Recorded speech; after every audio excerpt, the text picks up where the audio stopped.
네, 전국에 계신 경찰대 편입 수험생 여러분, 안녕하세요. 저는 도편사 편입논술학원 그리고 위드스타 편입학원에서 경찰대 편입 언어 논리를 강의하고 있는 김현수 선생님입니다. 네, 이제 제가 드디어 경찰대 공식 예시문항 마지막 해설이죠. 네 번째 시간으로 여러분들을 찾아왔습니다. 제가 5월 16일 날 경찰대학교가 2023학년도를 대비하는 공식 예상 문제 발표한 이후에 1탄에서는 언어 이해 유형을 다뤘고요. 그 다음 2탄에서는 논리 퀴즈, 논리 게임 유형 다뤘고 3탄에서는 논리 유형, 그리고 마지막 4탄에서 21번부터 25번까지의 종합 판단 유형으로 찾아왔습니다. 이 종합 판단 유형 같은 경우에는 21번부터 25번까지 하나는 1지문 2문항, 그 다음에 하나는 1지문 3문항으로 출제가 됐는데요. 자, 일단 이렇게 종합 판단 유형, 즉 1지문 다문항 형태를 출제할 것이라고 많은 선생님들이 예상을 하지 못했음에도 불구하고 이 유형이 출제가 되었다는 것은 올해 본 시험에서도 출제될 가능성이 굉장히 높다라는 것이겠죠. 자, 그 다음에 제가 문제를 직접 풀어보니까 시간도 부족하고 난이도도 굉장히 어려워요. 이 종합 판단 유형 같은 경우에는 1지문 1문항이 기존에 이제 피셋 언어 논리 유형과 좀 유사한 형태라고 한다면 이 종합 판단 유형은 리트 언어 이해와 조금 더 유사한 형태라고 볼 수 있어요. 자, 그런데 그 중에서 제가 오늘 23번부터 25번까지의 사회 딜레마 게임 유형을 준비를 했는데 이 문제만 한정을 하면 리트 언어 이해보다 더 어렵습니다. 제가 직접 문제를 풀어보니까 그래요. 제가 리트 언어 이해 문제도 풀어봤고 직접 시험도 쳐봤고 했던 사람인데 제가 봐도 이 세 문제 한 세트에 한정해서는 리트 언어 이해보다 어려워요. 그리고 시간이 절대적으로 부족해요.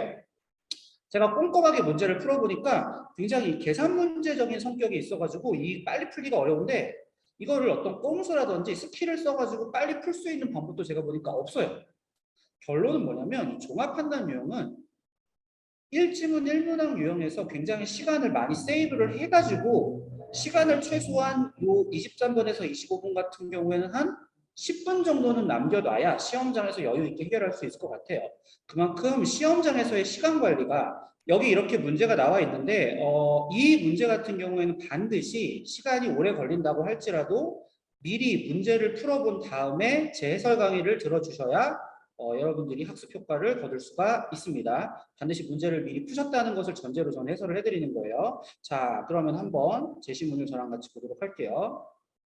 자, 일단 문단 넘버링부터 하면은 총 1문단, 2문단, 3문단, 4문단, 5문단, 6문단, 그 다음에 7문단, 8문단, 총 8문단으로 구성이 되어 있어요. 주제는 사회 딜레마 게임이라고 하는 건데 이것은 이제 게임 이론이죠. 이거랑 연관된 그 개념들이 뭐가 있죠? 내시 균형이 있죠.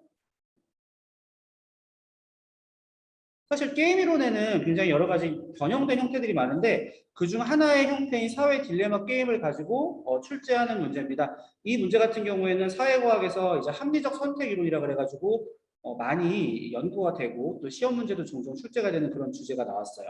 자, 봅시다.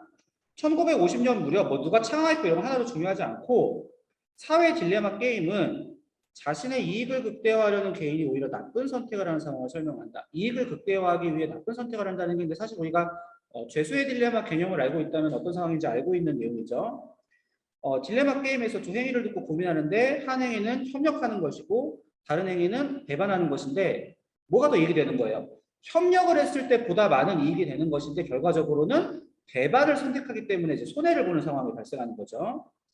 두 행위자 갑각과 을을이 서로 협력한다면 갑각은 보수 R원을 받고 을은 보수 R2를 받는다.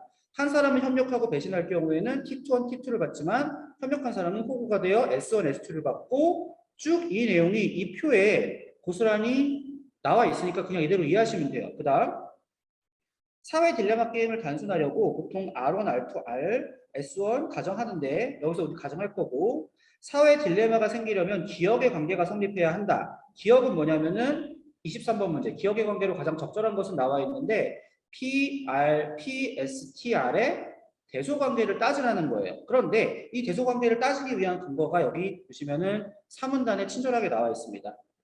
자, 이 부분을 살펴보시면 갑각과 을을이 상호작용할 때 갑각은 다음과 같이 추론한다. 을은 협력하거나 배반한다. 을이 협력한다면 나는 배반하는 것이 낫다. 왜냐하면 협력한다면 R을 받지만 배반하면 T를 받는데 R보다 T가 크기 때문이다. 자, 이 부분부터 이제 조금 필기를 하면서 정리를 할 필요가 있어요. 이걸 그대로 이해하거나 외워가지고는 문제를 풀 수가 없습니다. 자, 이 부분은 필기가 필요합니다. 일단 기본 개념을 정리하면 우리가 R1, R2는 그냥 똑같은 걸로 본다 그랬으니까 R이 뭐예요? R이 두 사람 모두 협력할 때 받는 보수예요.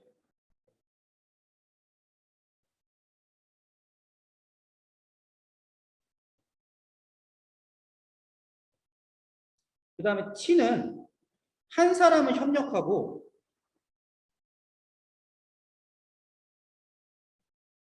한 사람은 배반을 하는 경우,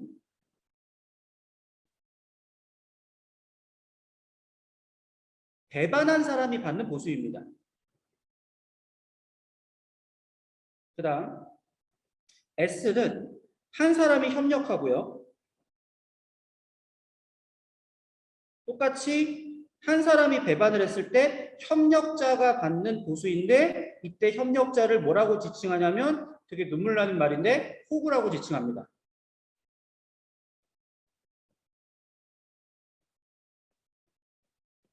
그리고 P가 뭐냐면 두 사람 모두 배반했을 때 받는 보수예요.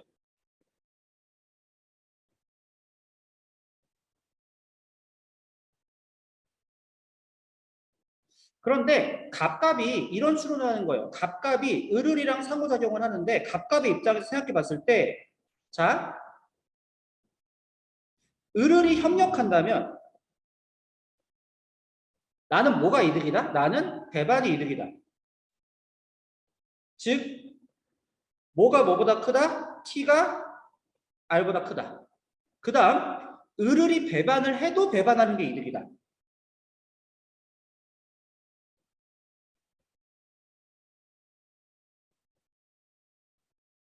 이건 무슨 말이냐면 P가 S보다 크다.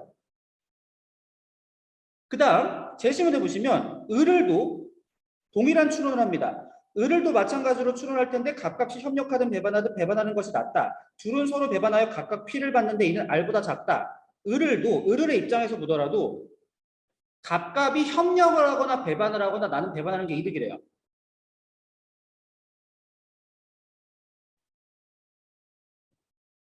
협력하건 배반하건 나는 배반이 이득이다.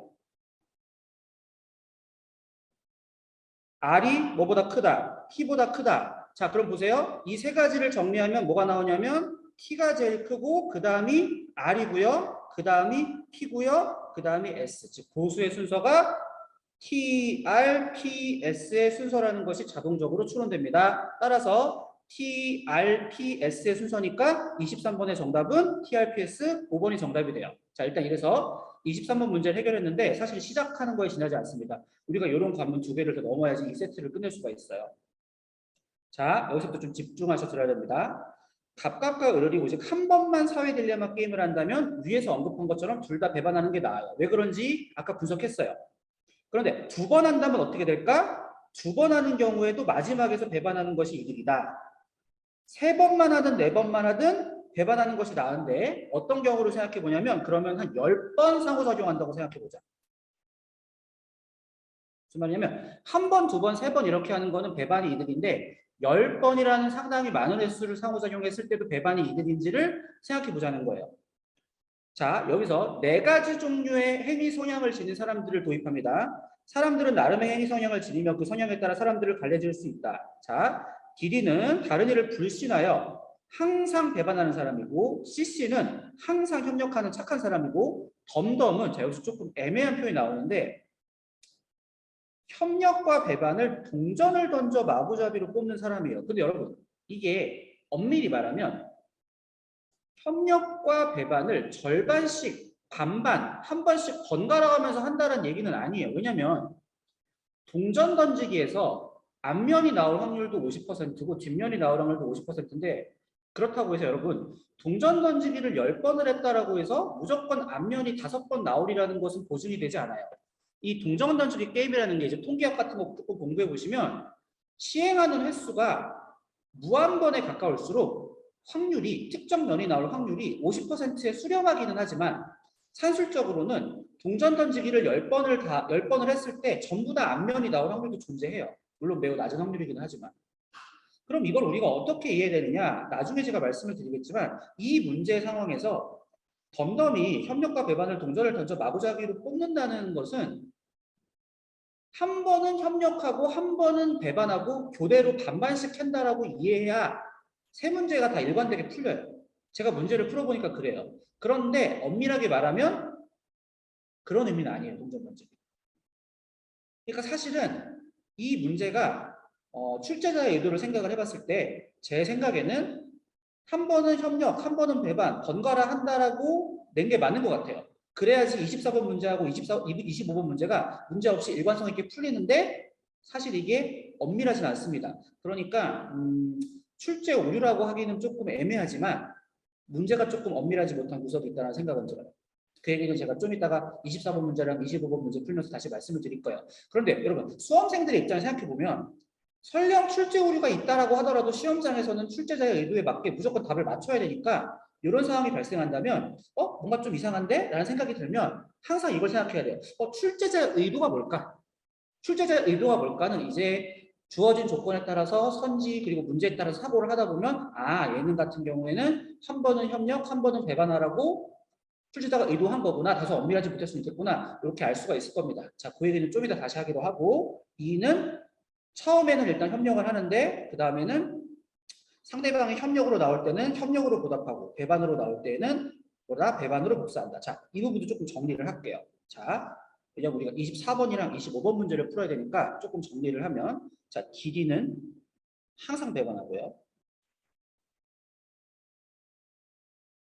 그 다음에 CC는 항상 협력하고요. 그 다음에 덤덤은 협력할지 배반할지를 동전 던지기로 결정한다라고 했는데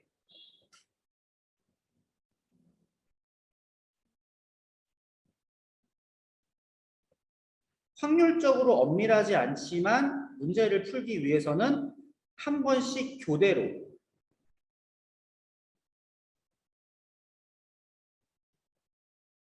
한 번은 협력하고 한 번은 배반하고 반반씩이라고 하지 말고 한 번씩이라고 합시다. 한 번씩 교대로. 확률적으로는 아니에요. 그렇지 않아요. 10번 다 협력할 수도 있고 10번 다 배반할 수도 있는데 그러면 문제가 안 풀려요. 그래서 한 번은 협력하고 한 번은 배반하고 교대로 한다라고 일단 이해를 해야 될 것 같아요. 그 다음에 2 같은 경우에는 처음에는 일단 협력을 해요. 처음 1회차에는 협력을 해주고 그 다음에는 상대방이 하는 거를 봐서 상대방이 협력하면 협력하고 그 다음에 배반하면 배반한다. 자, 이렇게 볼 수가 있습니다. 자, 그 다음 제시문으로 와서 디디끼리 만나 상호작용할 때 P밖에 얻지 못하지만 CC끼리 만나 상호작용할 때 R만큼 얻죠. 디디들이 상호작용하는 사이는 현상 유지지만 CC들이 상호하는 사이는 번영한대요. 문제는 DD와 CC가 상호작용할 때래요. CC는 언제나 호구가 되며 DD는 손쉽게 CC를 착취하는데 자 여기서 이런 말을 합니다. 자 보세요. 여기서 기억이 니은을 착취한다는 기억과 니은 사이 10번 상호작용의 결과로 기억의 평균 보수가 R보다 크거나 전체 보수가 기억이 니은보다 4 가로에고 T-S이 많다를 뜻한다. 근데 이거는 굉장히 엄밀하게 계산을 해봐야 돼요. 내용을 이해해서 풀 수 있는 문제가 아니고 계산을 해봐야 됩니다. 보수가 많은 이들은 더 많은 자손을 낳고 그들 자손은 부모 세대 행위 선양을 그대로 따른다라고 할 때 처음에 한 사회의 다수가 DT시고 소수가 DD라고 하더라도 착취를 통해서 차츰 번성하고 다수가 DD라면 소수의 CC는 착취당하고 도태되며 소수파 개인과 다수파 개인 상호작용에서 소수파 개인이 다수파 개인을 착취한다면 소수파가 번성을 하고 소수파가 번성할 때 그 사회가 불안하다 그러고요. 소수파가 번성하지 못하면 안정하다 한 다음에 24번, 25번을 풀려고 그랬는데 자 이제부터 굉장히 까다로운 계산을 좀 해야 됩니다. 여기서 시간이 오래 걸려요. 빨리 풀 수가 없습니다. 자, 정신 차리고 제 설명을 집중해 주시기 바랍니다. 24번. 위글로부터 알 수 없는 것인데 보시면 1번부터 3번 선지는 CC랑 덤덤이 상호작용하고 있는 상황을 논하고 있고 4번, 5번 선지는 CC와 DD가 상호작용을 하는 상황을 논하고 있으니까 우리가 지금부터 뭘 해야 되냐면 CC와 덤덤이 상호작용할 때 각자의 보수, 그 다음 CC와 DD가 상호작용할 때 각자의 보수인데 기준은 몇 번 기준이죠? 10번 기준이죠. 대신분의 조건에 따라서 즉 CC와 덤덤이 10번 상호작용했을 때의 결과, 그 다음 CC와 DD가 10번 상호작용했을 때의 결과를 지금부터 다 계산을 해야 됩니다. 자, 계산을 제가 할 겁니다. 지금부터 잘 보세요. 정신 잘 똑바로 차리고 잘 보세요. 먼저 CC와 덤덤이 상호작용하는 경우입니다.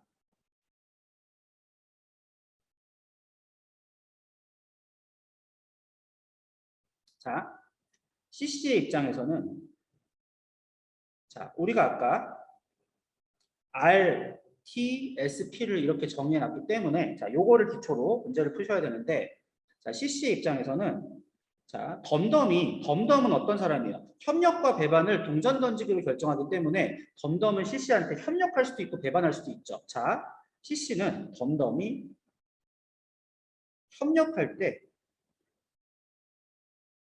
R의 보수를 받고요. 그 다음 덤덤이 배반할 때는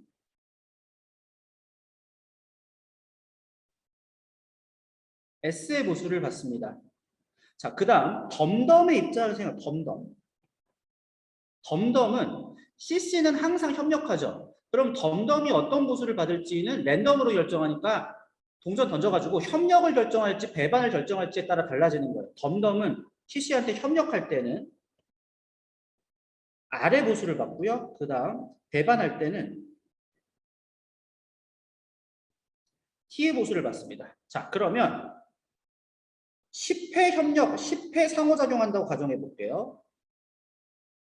근데 여기서 아까 원래 동전 던지기로 결정한다는 것은 랜덤이기 때문에 10번을 상호작용했을 때 몇 번이 협력이고 몇 번이 배반일지 통계적으로 안다 모른다? 모른다. 시행 횟수가 무한으로 갈수록 50대 50에 가까워지지만 모르는데 문제를 풀기 위해서 어떤 가정을 하냐면 덤덤이 10회니까 협력과 배반을 5대 5로 한다고 가정을 해볼게요. 그리고 이게 가정을 해야 문제가 풀려요. 자, 그러면 CC의 보수와 덤덤의 보수를 각각 계산을 해볼 거예요. 지금부터. 자, CC는 덤덤이 협력하면 R, 배반하면 S니까 덤덤이 협력 5번, 배반 5번을 한다 그러면 보수가 R, S, R, S, R, S, R, S, R, S 이렇게 받게 되고요. 그 다음 덤덤 같은 경우에는 반반 가정하면 RT, RT, RT, RT, RT를 받게 되고요. 자, 그 다음 아까 문제의 조건에 의해서 T, R, P, S 순이니까 여기서 우리가 뭘 알 수 있냐면 덤덤의 평균 보수가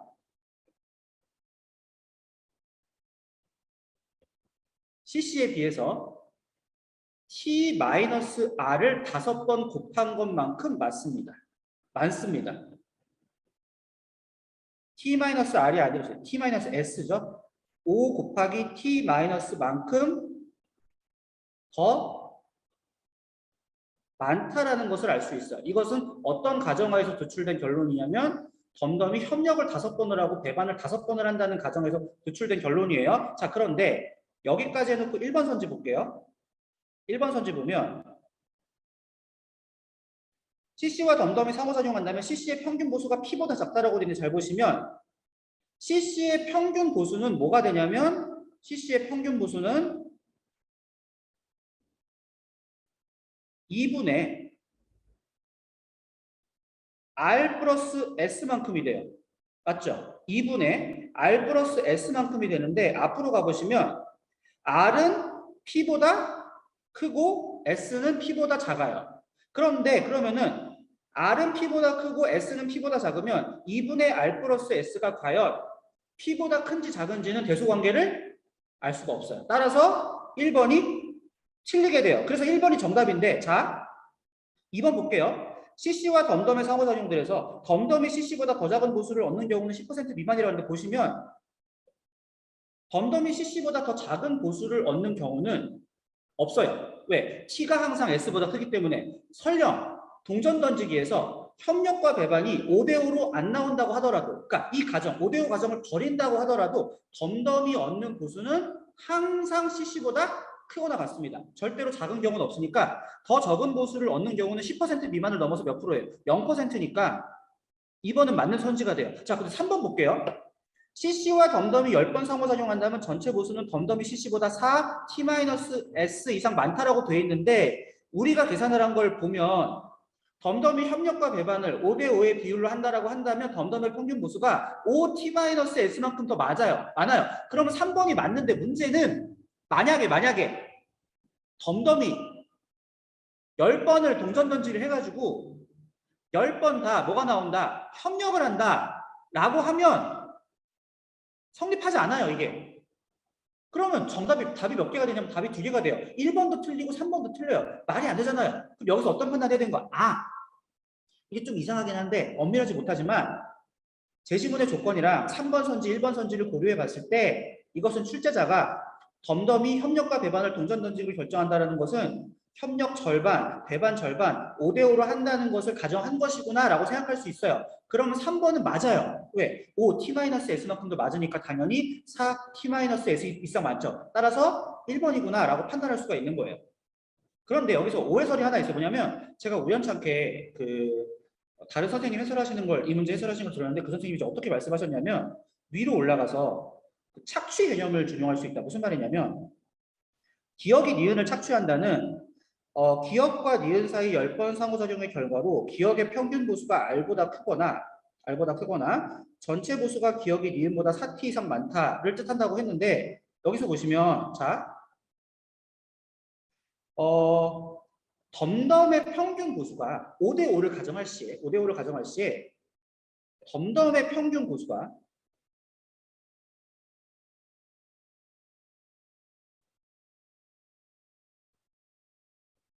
R보다 커요. 따라서 주어진 조건에 따르면 이 경우에는 덤덤이 CC를 착취해야 합니다. 그러니까 덤덤이 CC를 착취하는 게 성립을 해요. 그러니까 이렇게 설하는 거예요. 덤덤이 CC를 착취하는 것이 맞으니까 평균 보수가 4T-S 이상 크다. 근데 여러분 논리적으로 이게 맞나요? 보세요. 논리적으로 이렇게 돼요. 자, 평균 보수가 R보다 크거나 혹은 보수가 4 T-S 이상 많다. 둘 중에 하나가 성립하면 뭐냐면 착취예요. 그런데 덤덤의 평균 보수가 R보다 크기 때문에 덤덤이 CC를 착취한다는 게 성립해요. 질문. 착취한다라는 게 성립하면 항상 보수가 4 T- 이상 많은 건가요? 아니에요. 그거는 오류예요. 왜?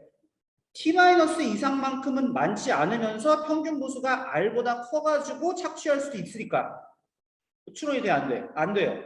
그러면 정말로 근데 문제의 조건은 뭐라고 되어 있냐면 CC와 덤덤이 10번 상호작용한다면 전체 보수는 덤덤이 CC보다 4 T- 이상 많다라고 했기 때문에 정말로 4 T- 이상 많은지 T-S 이상 많은지 직접 계산을 다 해봐야 돼요. 이렇게. 근데 이렇게 계산을 하려면 뭘 전제해야 된다고요? 엄밀하지 않지만 통계적으로 엄밀하지 않지만 출제자의 의도를 추론했을 때 덤덤이 배반과 협력을 정확히 5대5의 비율로 한다는 것을 전제해야 돼요. 그랬을 때 정확히 덤덤의 평균 보수가 CC보다 5T-S만큼도 많으니까 3번이 맞는 선지가 됩니다. 이렇게 정확하게 계산을 해야 돼요. 지금 제가 한 말 무슨 말인지 아시겠습니까? 선생님, 저 너무 어려워서 모르겠어요 하시는 분들은 영상을 이렇게 뒤로 가게 해가지고 여러 번 돌려봐가지고 이해될 때까지 보셔야 돼요. 그래야지 이 문제를 이해할 수 있어요. 자, 지금까지는 뭘 설명하냐면 CC와 덤덤이 상호작용하는 경우 있고 그 다음에 뭘 따져야 되냐면 4번, 5번 선지 물론 시험장이라면 이제 1번이 확실한 정답이니까 바로 넘어가겠지만 시간 단축을 위해서 우리 지금 훈련하는 단계니까 CC와 DD가 상호작용하는 경우를 생각해보면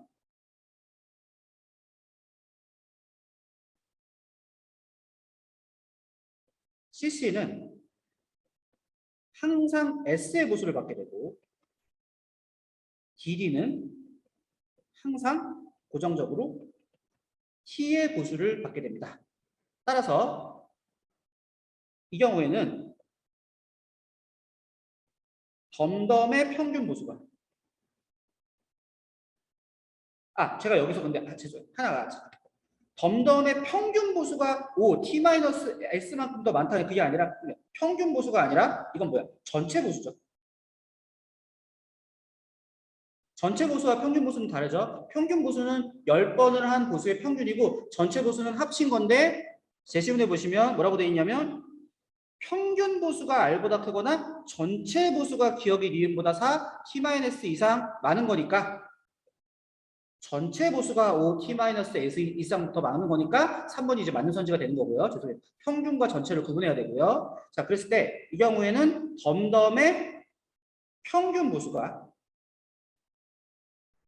덤덤은 여기 없죠. DD의 평균 보수가 CC에 비해서 t-s만큼 더 많은 거죠. 왜냐면 t가 항상 s보다 크니까. 자, 이 상황에서 선지를 판단을 하면 4번 CC와 DD가 상호작용한다면 DD의 평균 보수는 R보다 크다고 했는데 DD는 항상 t를 받죠. 그럼 평균 보수가 t죠. t는 항상 R보다 크죠. 따라서 4번도 맞는 선지가 되고요. 3번도 맞는 선지고요. 5번 CC와 DD의 상호작용들에서 DD가 CC보다 더 많은 보수를 얻는 경우는 90% 이상이라고 그랬는데 100% 보시면 항상 T가 S보다 크기 때문에 100% DD가 더 많은 보수를 CC보다 얻게 됩니다. 따라서 5번도 맞아요. 그러니까 1번 선지가 막 틀리게 되고 알 수 없는 선지가 되고 나머지가 맞는 선지가 되려면 확실하게 우리가 뭘 알 수 있냐면 덤덤은 협력과 배반을 정확히 한 번은 협력, 한 번은 배반 5대5의 비율로 하는구나. 이거를 알 수가 있겠습니다.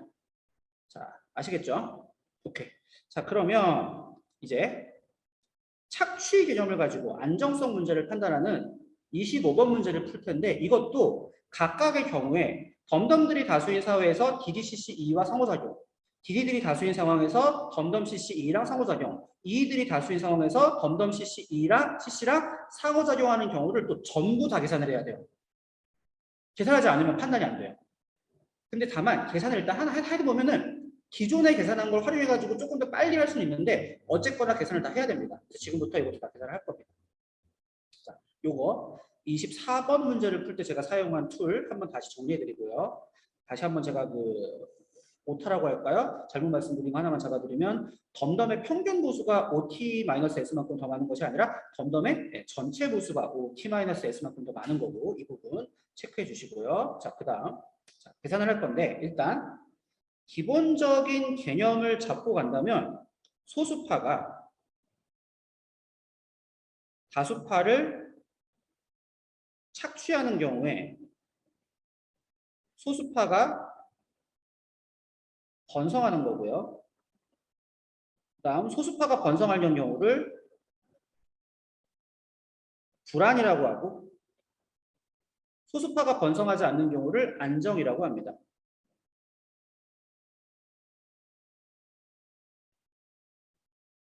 자, 기억부터 판단을 해볼 건데 이 판단은 다 계산을 해봐야 돼요. 이게 시간을 단축을 할 수가 없습니다. 먼저 덤덤들이 다수인 상황에서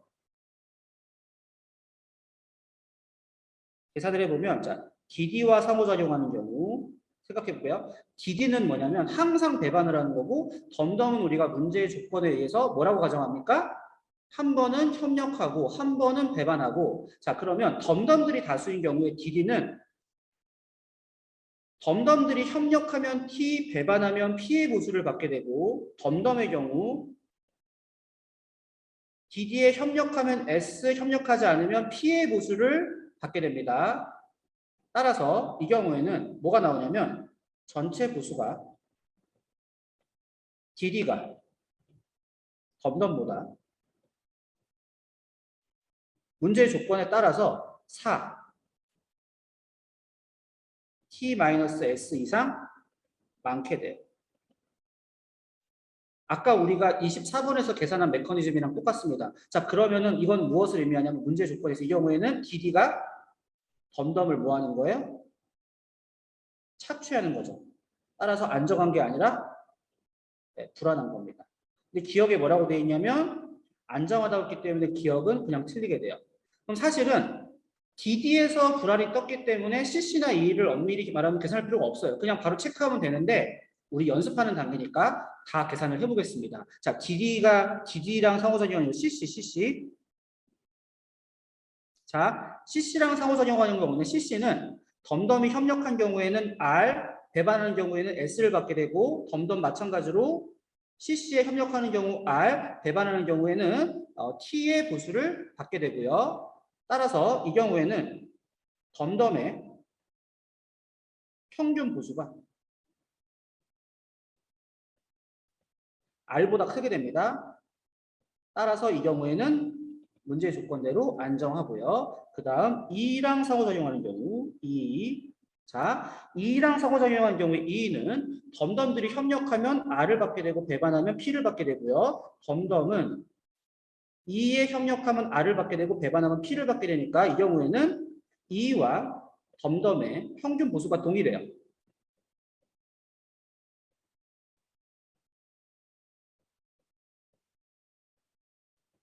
따라서 이 경우에도 안정이 됩니다. 그래서 어쨌거나 기억은 틀렸고요. 자, 그 다음 니은 계산해 보겠습니다. 이번에는 DD들이 다수인 경우. 다시 이 경우에 덤덤과 상호작용하는 경우, CC와 상호작용하는 경우, E와 상호작용하는 경우를 나눠보도록 하겠습니다. 먼저 덤덤과 상호작용, 덤덤은 DD들은 DD들은 뭐 하는 사람들? DD는 항상 배반하는 사람들이고 덤덤은 배반, 협력을 반만씩 하니까 덤덤은 협력할 경우엔 S를 받고 배반할 경우엔 P를 받게 되고요. DD는 덤덤들이 협력하는 경우에 T를 받게 되고 배반하는 경우에는 P를 받게 돼요. 따라서 전체 보수가 DD가 덤덤보다 4T-S 이상 많아요. 따라서 이 경우에는 안정이 뜹니다.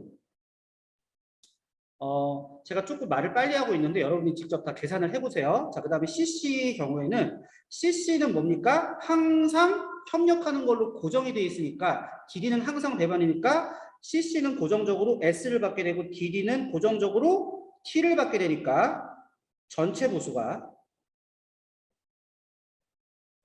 DD가 CC보다 문제의 조건에 따라서 4T-S 이상 많게 돼서 이 경우에도 뭡니까? 안정이고요. 그 다음 E랑 상호작용하는 경우 E는 첫 번째에는 협력을 해주고 그 다음은 상대방이 협력하면 협력, 배반하면 배반이니까 처음에 협력하니까 S를 한번 받게 되고 이후에는 P가 계속 나오게 되고요. 그 다음 DD의 경우 E가 처음에 한번 협력하니까 T를 한 번을 받고 이후에는 계속 뭐를 받게 되냐면 T를 받게 돼요. 따라서 이 경우에 전체 보수가 DD가 정확히 T-S만큼 많게 돼요. 따라서 이 경우에도 안정이 나오게 됩니다. 그러니까 DD들이 다수인 경우에는 덤덤이랑 상호작용해도 안정, CC랑 상호작용해도 안정, E랑 상호작용해도 안정이 나오기 때문에 니은은 맞는 선지가 돼요. 우리 동일한 방식으로 D급도 계산합니다. 문제가 조금 노가다성이 짙고 어렵죠. 그런데 빨리 풀 수 있는 방법이 없어요. 계산을 해야 됩니다. 마찬가지로 덤덤이랑 상호작용하는 경우, 그 다음 DD랑 상호작용하는 경우, 그 다음 CC랑 상호작용하는 경우를 다 따져볼 겁니다. 자, 얼마 안 남았습니다. 먼저 덤덤이랑 상호작용하는 경우는 E는 뭡니까? E는 처음에 협력하면 협력하고 배반하면 배반하니까 자, 처음에 협력 R을 한 다음에 덤덤이 협력하면 R이 나오고 배반하면 P가 나옵니다. 덤덤은 R 아니면 P를 받게 되고 E도 뭘 받게 됩니까? R 아니면 P를 받게 됩니다. 따라서 E와 덤덤의 평균 보수가 동일해요.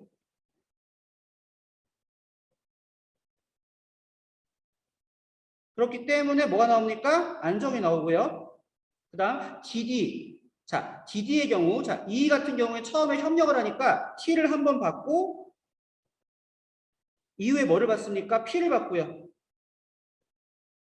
그다음 E 같은 경우에는 처음에 협력하니까 처음에 뭘 한번 받고 S를 한번 받고 이후에 뭐를 받습니까? P를 받습니다. 따라서 전체 보수가